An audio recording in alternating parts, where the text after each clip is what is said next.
ভয়াবহ বন্যায় বিপর্যস্ত ভারতের দুই প্রদেশ, একদিনেই উত্তরাখণ্ড ও হিমাচলে 18 জনের মৃত্যু, নিখোঁজ 16, আটকা কয়েক হাজার।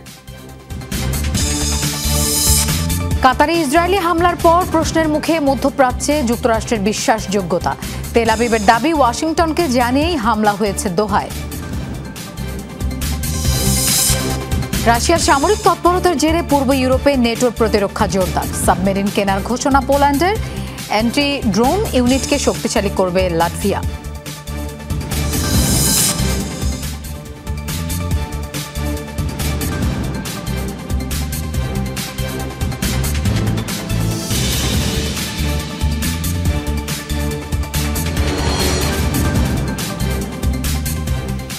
এতক্ষণ শিরোনাম দেখছিলেন, আপনাদের সঙ্গে থাকছি আমি মৌসুমী আহমেদ লোপা। যাচ্ছি পুরো খবরে। ভারতে প্রলয়ঙ্কারী বন্যা আর ভূমিধসে বিপর্যস্ত হিমালয় অঞ্চলের দুই প্রদেশ।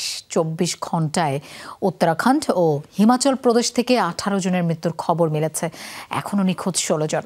সংখ্যা আরও বাড়তে পারে প্রাণহানি। দুর্যোগে আটকা পড়েছে কয়েক হাজার মানুষ। ক্লাউডবার্স্টের কারণে সোমবার রাত থেকেই রাজ্যগুলোয় হচ্ছে ভারী বর্ষণ। মৌসুমী বৃষ্টিপাত ও বন্যায় নাজেহাল উত্তর পূর্বাঞ্চলীয় ভারত।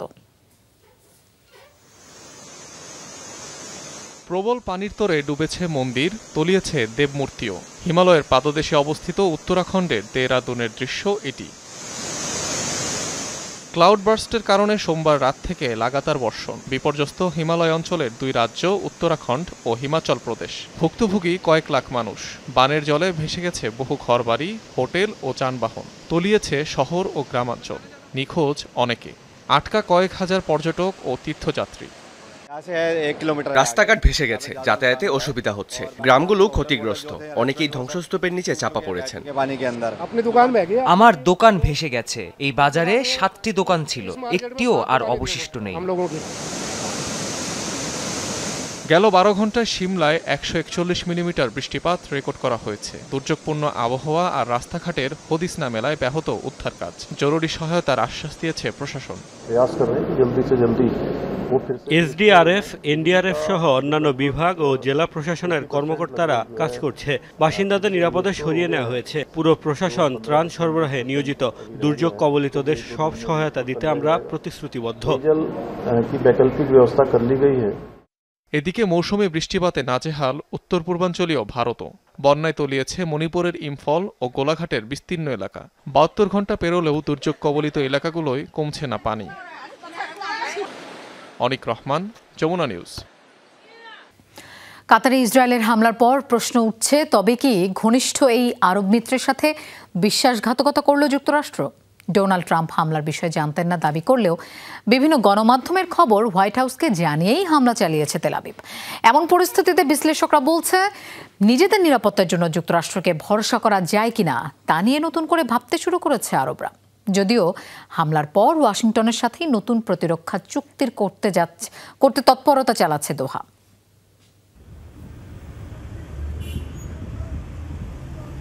মধ্যপ্রাচ্যের সবচেয়ে বড় সামরিক ঘাঁটি আল উদেইদের অবস্থান কাতারের রাজধানী দোহায়।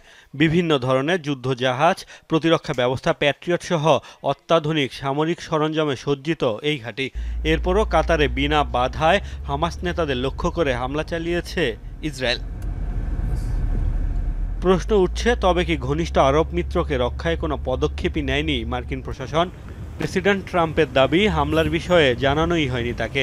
যদিও বিভিন্ন গণমাধ্যম বলছে, হোয়াইট হাউসকে অবগত করেই অভিযান চালিয়েছে তেল আবিব। বিশ্লেষকরা বলছেন, ডোনাল্ড ট্রাম্পের অস্পষ্ট অবস্থানের কারণে মধ্যপ্রাচ্যে গ্রহণযোগ্যতা হারাচ্ছে যুক্তরাষ্ট্র। কাতারে হামলার পর নিরাপত্তার জন্য ওয়াশিংটনের উপর কতটা ভরসা করা যায় তা নিয়ে ভাববে অনেক আরব দেশই। ইসরায়েলের এই হামলা মধ্যপ্রাচ্যে যুক্তরাষ্ট্রের বিশ্বাসযোগ্যতাকে ক্ষুণ্ণ করেছে। মধ্যপ্রাচ্যের সবচেয়ে বড় মার্কিন ঘাঁটি রয়েছে কাতারে। এরপরও ইসরায়েলের হামলার পর স্বভাবতই নিরাপত্তার জন্য ওয়াশিংটনের উপর কতটা ভরসা করা যায় তা নিয়ে অনেকেই প্রশ্ন তুলছেন। যদিও ইসরায়েলের বিরুদ্ধে কোনো পাল্টা পদক্ষেপ না নিয়েই উল্টো যুক্তরাষ্ট্রের সাথে নতুন প্রতিরক্ষা চুক্তি করতে তৎপরতা চালাচ্ছে কাতার। দোহায় মার্কিন পররাষ্ট্রমন্ত্রী মার্কো রুবিওর সাথে বৈঠকে এ বিষয়ে আলোচনাও হয়েছে। যুক্তরাষ্ট্রের সাথে প্রতিরক্ষা খাতে আমাদের সম্পর্ক ক্রমাগত বৃদ্ধি পাচ্ছে। ইসরায়েলের এই হামলা নিশ্চিতভাবেই আমাদের মধ্যে কৌশলগত প্রতিরক্ষা চুক্তির প্রয়োজনীয়তাকে সামনে এনেছে। সমঝোতায় পৌঁছানোর প্রচেষ্টা অব্যাহত রয়েছে। ইসরায়েলের হামলা ঠেকাতে না পারলেও এর আগে আল উদেদ ঘাঁটির প্রতিরক্ষা ব্যবস্থা ব্যবহার করে ইরানের হামলা ঠিকই ঠেকিয়ে দিয়েছিল মার্কিন সেনারা। মোস্তফা মাহমুদ, যমুনা নিউজ। ঘোষণা দিয়ে ইয়েমেনে হামলা চালালো ইসরায়েল। মঙ্গলবার দেশটির হুতি নিয়ন্ত্রিত হোদেইদা বন্দর লক্ষ্য করে 12 দফায় বিমান হামলা চালিয়েছে আইডিএফ। এখন পর্যন্ত হতাহতের কোনো তথ্য পাওয়া যায়নি। ধারণা করা হচ্ছে হামলায় বেশ ক্ষতিগ্রস্ত বন্দরটি। অভিযানের কয়েক ঘন্টা আগে এলাকাটি খালি করার নির্দেশ দেয় তেল আবিব। কমান্ড সেন্টারে উপস্থিত থেকে অভিযানের দিক নির্দেশনা দেন প্রধানমন্ত্রী বেনিয়ামিন নেতানিয়াহু। জানান, হুতিদের নির্মূলেই এই অভিযান। জবাবে ইসরায়েল লক্ষ্য করে রকেট ছোড়ে বিদ্রোহীরা, যা জেরুজালেমে পৌঁছানোর আগেই ভূপাতিতের কথা জানায় প্রতিরক্ষা বিভাগ।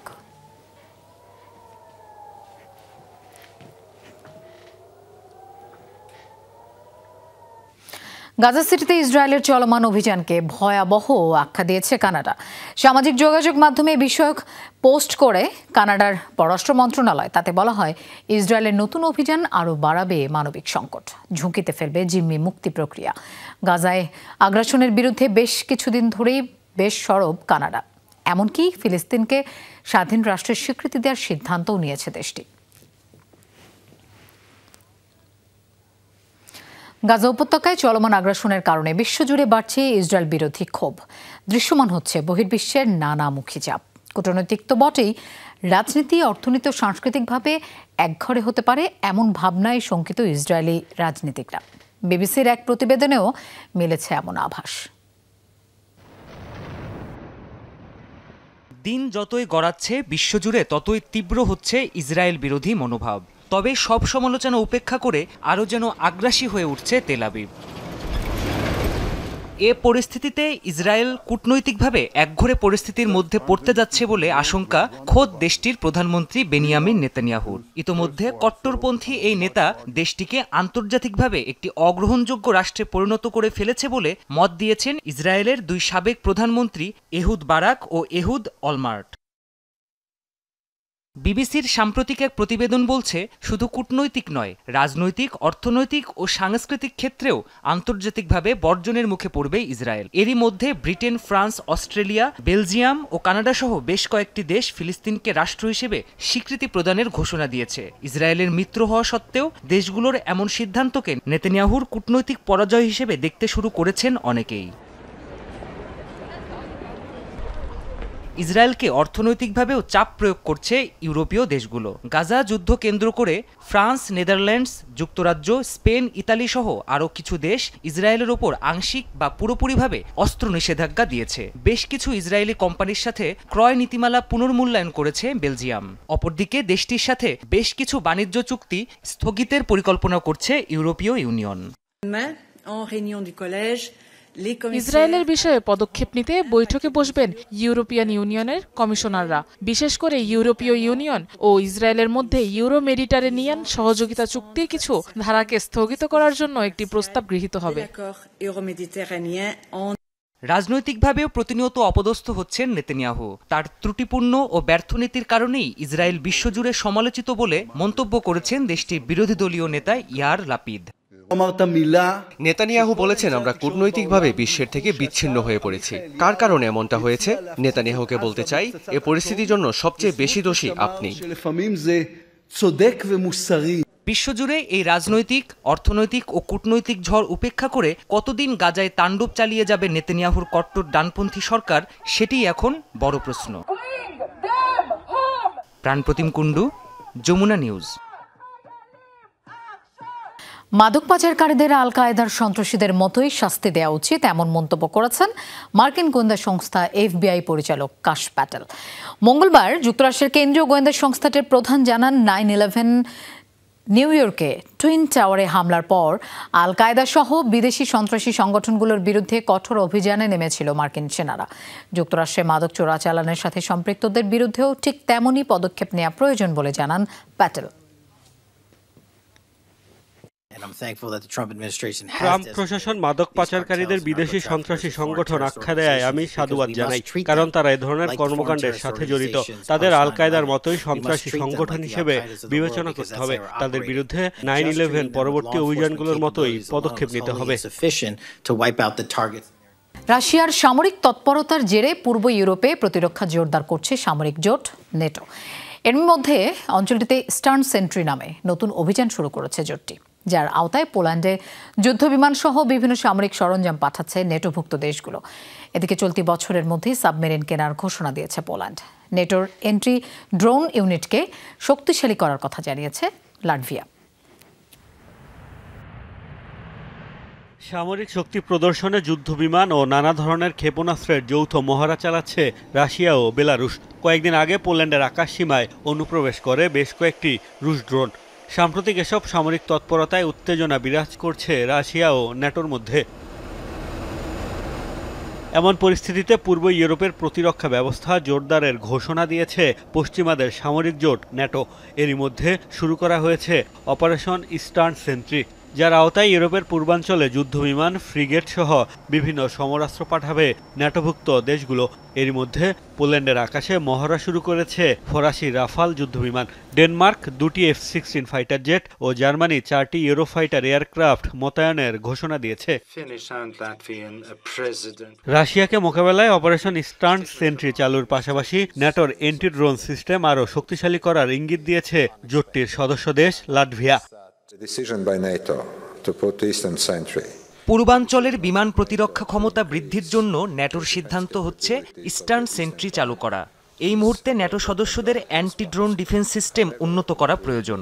ইউক্রেনে যুদ্ধের তীব্রতা বৃদ্ধির মাধ্যমে ইউরোপীয় আকাশসীমায় রাশিয়ার ড্রোনের অনুপ্রবেশ সম্পূর্ণ অগ্রহণযোগ্য।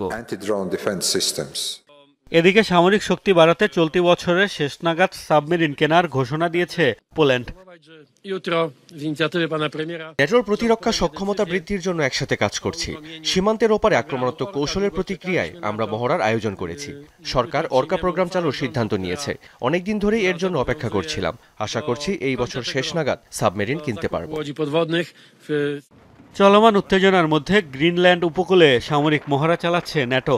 10 দিনের এই মহড়ায় অংশ নিয়েছে ডেনমার্ক, ফ্রান্স, জার্মানি, সুইডেন ও নরওয়ে।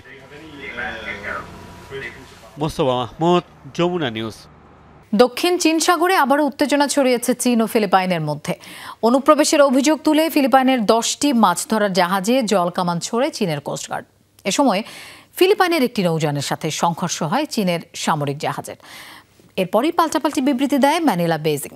সার্বভৌমত্বে আঘাত দাবি করে ফিলিপাইনকে উস্কানি বন্ধের হুঁশিয়ারি দেয় চীন।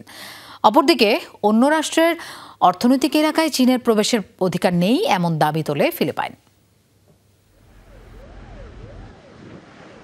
মাঝ সাগরে হঠাৎই দুই দেশের জাহাজের মধ্যে সংঘর্ষ। দক্ষিণ চীন সাগরে চীনের সামরিক জাহাজকে এভাবেই ধাক্কা দেয় ফিলিপাইনের মাছ ধরা জাহাজ। দক্ষিণ চীন সাগরের স্কারবোরো শোল এলাকায় ফিলিপাইনের 10টি নৌযান প্রবেশ করলে ছড়ায় উত্তেজনা। এ সময় নৌযানগুলোকে মৌখিকভাবে সতর্ক করার পর জলকামান ছোড়ে চীনের কোস্টগার্ড। এক পর্যায়ে কোস্টগার্ডের জাহাজকে ধাক্কা দেয় ফিলিপাইনের ওই মাছ ধরার নৌকাটি। চীনের অভিযোগ, বেআইনিভাবে এসব নৌযান তাদের আঞ্চলিক জলসীমায় প্রবেশ করেছে। ফিলিপাইন একাধিক সরকারি জাহাজ পাঠিয়ে চীনের আঞ্চলিক জলসীমায় অনুপ্রবেশ করেছে, যা সার্বভৌমত্বে আঘাত হিসেবে দেখছে বেইজিং। প্রত্যুত্তরে আইনানুগ ব্যবস্থা নেওয়া হয়েছে। ফিলিপাইনের অবিলম্বে সব আইন লঙ্ঘনকারী কর্মকাণ্ড আর উস্কানি বন্ধ করা উচিত। অপরদিকে এক বিবৃতিতে ফিলিপাইনের কোস্টগার্ড জানায়, অঞ্চলটিতে মাছ ধরতে যাওয়া 35টিরও বেশি নৌকাকে জরুরি সরঞ্জাম সরবরাহ করছিল তারা। এ সময় 9টি চীনা কোস্টগার্ড জাহাজ তাদের উপর আক্রমণ চালায়। এতে নৌযানটিতে ব্যাপক ক্ষয়ক্ষতি সহ একজন আহত হন। তাদের অভিযোগ, ফিলিপাইনের বিএফ এয়ার মৎস্য জাহাজ নাকি ইচ্ছে করে তাদের নৌকায় ধাক্কা দিয়েছে। এটা ডাহা মিথ্যা। জলকামান নিক্ষেপ করায় নৌকাটি নিয়ন্ত্রণ হারিয়ে তাদের জাহাজে ধাক্কা দেয়। অপর একটি দেশের অর্থনৈতিক এলাকায় ঢুকে সামরিক মহড়া চালানোর অধিকার নেই চীনের। সাম্প্রতিক বছরগুলোতে অঞ্চলটিকে ঘিরে চীন ও ফিলিপাইনের মধ্যে একাধিক কূটনৈতিক বিরোধ সৃষ্টি হয়েছে। সশস্ত্র সংঘাত না হলেও প্রায়ই একে অপরের বিরুদ্ধে উস্কানি ও অনুপ্রবেশের অভিযোগ করে আসছে দুই দেশ।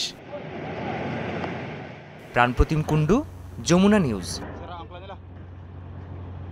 ব্রিটেনে পৌঁছতে না পৌঁছতেই তুমুল জনরোষের মুখে পড়েছেন মার্কিন প্রেসিডেন্ট ডোনাল্ড ট্রাম্প। মঙ্গলবার এই ইস্যুতে ব্যাপক বিক্ষোভ হয়। বিভিন্ন স্লোগানের পাশাপাশি ট্রাম্পকে অপমান করে প্ল্যাকার্ড প্রদর্শন করা হয়। ব্যঙ্গ করে ট্রাম্প ব্রিটেনের প্রিন্স অ্যান্ড্রু ও যৌন নিপীড়ক জেফ্রি এপস্টাইনের ছবি ভিডিও নিয়ে বিক্ষোভ হয়। এই সফরে দুদেশের মধ্যে প্রায় $10 বিলিয়ন চুক্তি হওয়ার কথা রয়েছে। এর পাশাপাশি ফিলিস্তিন ইস্যুতেও যুক্তরাজ্যের প্রধানমন্ত্রী কেইর স্টারমারের সাথে কথা হতে পারে মার্কিন প্রেসিডেন্টের।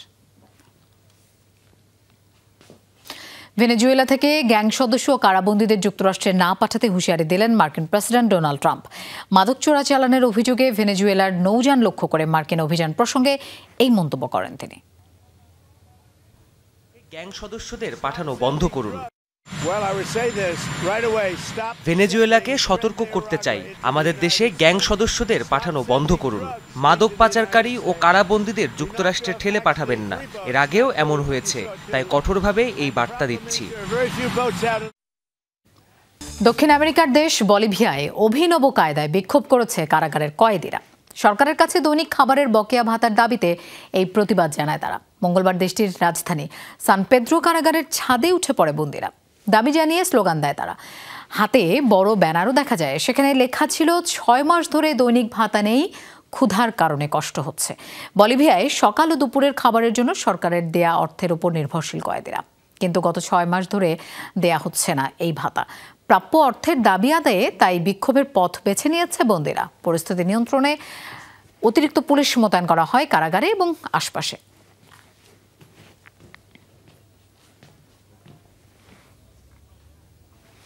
লাতিন আমেরিকার দেশ ইকুয়েডরে চলছে জোরালো বিক্ষোভ। দফায় দফায় পুলিশের সাথে সংঘর্ষে জড়াচ্ছেন আন্দোলনরতরা। গেল সপ্তাহে সরকার কৃষি, ভারী পরিবহন ও যাত্রীবাহী যানবাহনের $110 কোটি ডিজেল ভর্তুকি বাতিল করার সিদ্ধান্ত হয়। ভর্তুকি প্রত্যাহারের কারণে ডিজেলের দাম প্রতি গ্যালনে $1 বেড়ে যায়। এরই জেরে বিক্ষোভে উত্তাল সারা দেশ। মঙ্গলবার রাজধানীতে জড়ো হতে থাকেন বিক্ষোভকারীরা। এ সময় তারা পুলিশকে লক্ষ্য করে বিভিন্ন জিনিসপত্র ছুড়লে সংঘর্ষের সূত্রপাত হয়। তাদের ছত্রভঙ্গ করতে টিয়ার গ্যাস ছুড়ে পুলিশ। দেশটির প্রেসিডেন্ট 7টি প্রদেশে 60 দিনের জন্য জরুরি অবস্থা জারি করেছেন। কামড়ের অপরাধে যাবজ্জীবন কারাদণ্ড দেয়া হবে কুকুরকে, এমন অদ্ভুত নির্দেশনা দিয়েছে ভারতের যোগীরাজ্য উত্তরপ্রদেশের সর্বোচ্চ আদালত। বিনা উস্কানিতে কোনো পথচারীকে কামড়ালেই প্রথমবার দেওয়া হবে 10 দিনের কারাদণ্ড। একই অপরাধ দ্বিতীয়বার করলে সারা জীবন কাটাতে হবে কারাগারে। বিতর্কিত এই নির্দেশ নিয়ে তোলপাড় চলছে দেশটিতে। মানুষকে কামড়ালেই শাস্তি পাবে কুকুর, অপরাধের দায়ে যেতে হবে কারাবাসে। যেন তেন সাজা নয়, হতে পারে যাবজ্জীবন কারাদণ্ড পর্যন্ত। শুনতে অবিশ্বাস্য মনে হলেও এমনই এক নিয়ম জারি করেছে ভারতের উত্তরপ্রদেশ সরকার। সম্প্রতি বেওয়ারিশ কুকুর সংক্রান্ত এক নির্দেশনা নিয়ে তোলপাড় চলছে ভারতে। উত্তরপ্রদেশে ক্রমবর্ধমান কুকুরের কামড়ের ঘটনা ঘিরে আতঙ্ক তৈরি হয়েছে জনমনে, যা সামাল দিতে নতুন নিয়ম করেছে রাজ্য সরকার। নির্দেশনা অনুযায়ী কোনো কুকুর যদি বিনা উস্কানিতে কাউকে কামড় দেয়, তাহলে 10 দিনের জন্য কারাবাস করতে হবে তাকে, যার অর্থ কোনো এক পশুকেন্দ্রে আটকে রাখা হবে প্রাণীটিকে। একই কুকুর দ্বিতীয়বার সে ভুল করলে চিরজীবনের জন্য থাকতে হবে বন্দিদশায়।